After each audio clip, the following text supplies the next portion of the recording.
see that? So 40 years later, here's our new bag, and I brought some show and tell. Now I'm so excited to be back on the college campus because did you guys know I actually came here when I was 6 years old. So I saw the first generation of Hmong men and women go to college. And by the way, there were some of the first college students were Hmong guys. And back then, the girls, this is actually some actual lines that I heard growing up from my older brother's friends. This is how they would say, hey, because education is important. And the girls say, university at the college. Whoa, right? They would try to put words together to sound smart, huh? The university at the college. And the girls say, make a degree, who major in a degree now? We used to pretend we were in high school and college, right? To get, get the girls to like us. I went to Carrollton, graduated in '96, and as I think back, as I grew up to St. Paul, in what they call the projects, right? The ghetto we call home. And in college, in high school, I just talked to my friends.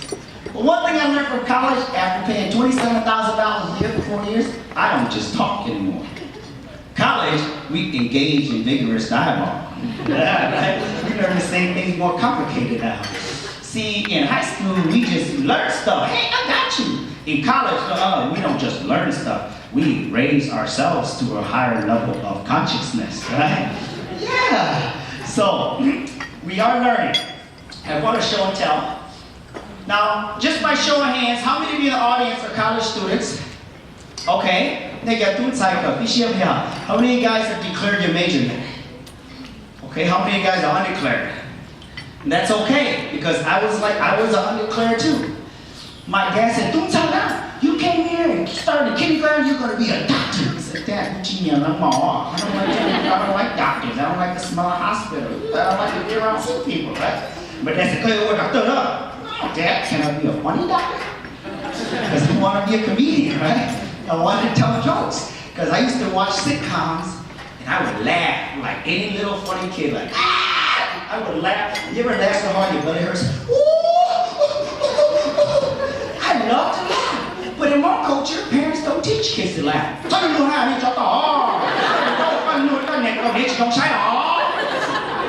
It's yelling because in one culture, if you're laughing, you're funny, you're goofy, and nobody wants to be taken, and no one's going to take you serious, right? So when my dad came around, I would go, oh! He would come around, he would say, so I learned to cover my mouth. So I told my dad I was going to be a funny comedian or a funny doctor. And when I graduated college, I didn't know, when I was a junior, sophomore in college, I didn't know what I was going to declare. But I realized something in college, that I had a gift of storytelling, because we Hmong people, we have rich stories. We have such a unique story. And that my sophomore year, I came to the University of Minnesota.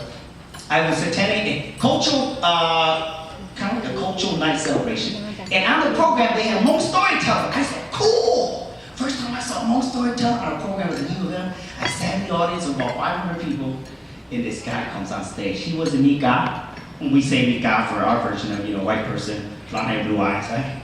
When we were little, we called it, my white friends in grade school called me the flat-nosed China boy. Well, we little monkeys, to us, the most scariest feature on a Caucasian person's face was their nose, right? We had a nickname we called Caucasian people, the long-nosed people, right? So I saw this Nika come out in his Hmong clothes, in his Hmong sash, and a hat. And he came out and he told Hmong story. He said, the Hmong people believe once upon a time there were two monkeys. And I sat there and something came over me as a college student. I said, wait a minute, that's not how the story goes. Because everybody knows that in Hmong stories, you don't say once upon a time. What do you say?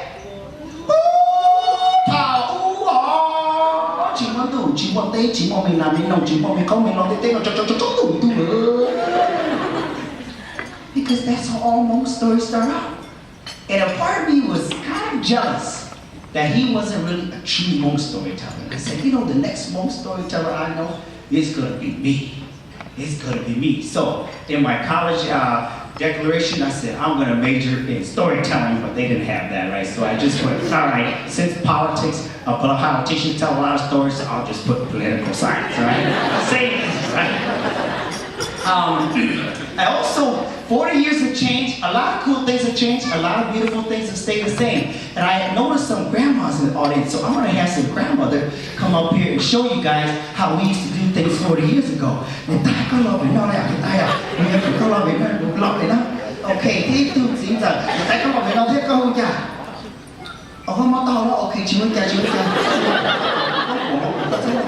Để gì có một cái nói thế là gì? Lo cái non lo. Có một chân cho lo. I need another one. Who brought the mom over here? No, think they're gonna be nice. No, come on, change your cup. That's how we get more medicine. Who brought their mom, grandma, mom, daddy? Okay, right there. Oh, okay, grandma, come on. Another. Can someone escort grandma on stage, please? Để tay các bác mà để các bạn cả năm đó.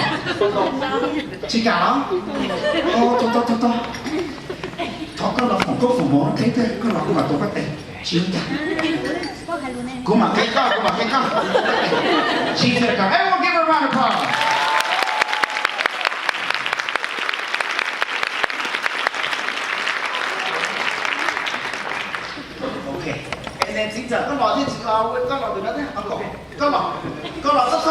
We used to be so shy, now we live in America now. Come on, let's go.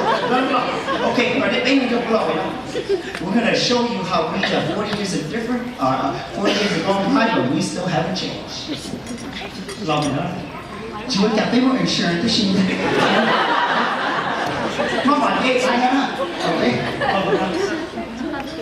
You saw the beautiful elders on our story in the video, right? Okay. So bây giờ show cái gì là bây giờ show cái gì là còn cái cú hai cái nên cho cú họ bây giờ còn là cho bây show bây chỉ mà nó okay. So 40 years have changed.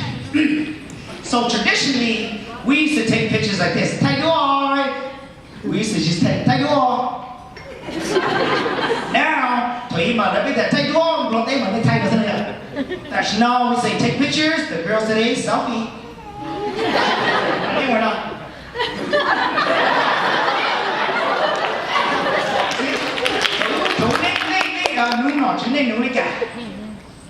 Yeah, okay.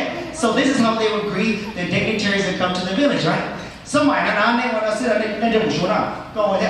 eat, eat, get all people today. Cái bê nó bê nó làm nó chẳng nó cái tàu như này nó chạy ok cái sợ nó ok cái gì e o bê cái tí choi nó ý là ok cái giá ok cái pro với chúng nó có tàu tí tí à tu nè cái nào đó e o bê brown yeah.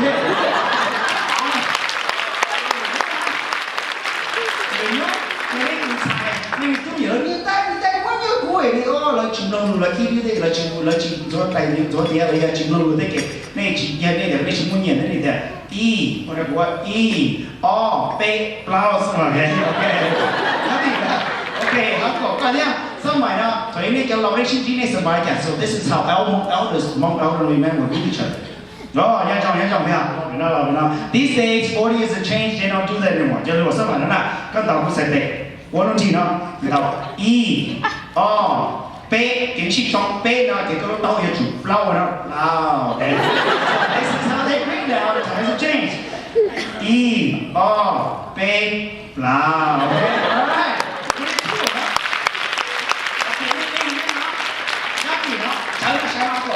Okay, thì nào we show này. Uma, see, traditionally our culture would dance like this. Right? This means river, picking corn from the basket. Some might know they do different now, right? So we're gonna teach them a little up-to-date dance. So grandma, need to one up. So with the chama to, can you put chama to again? Chama to, you should say. With the chama to, teach you to drive the motorcycle chama to ra. Y sẽ tệ để sát vào nó, do sự của ý là nó của chúng ta đấy à.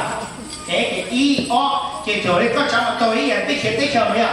อีอออยู่ที่เราก็วงมันไปแล้วก็จะพูดยิงวงมันไปเนาะแต่ถ้าสิบกับวงมันไปก็จุดตรงกับก้าวเด็กเด็กวงไปอีออจะได้ก็เลยวงสองวงมันไปก็ตรงจะออจั่วอีออจั่วโอเคเกี่ยวกับช้ำมันโตวงไปอีออจั่วโอเค ready Anthony all right go ahead so now we're going to teach you based on some of my children now we don't pick flower and throw in the basket anymore okay yeah what is that ready okay okay okay with that okay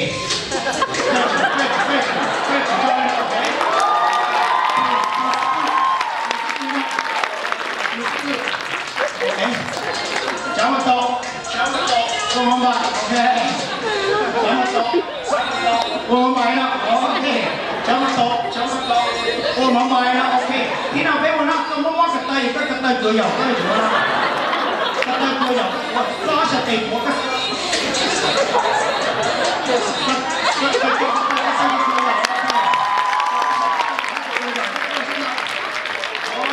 Thank you very much. Give them a round of applause.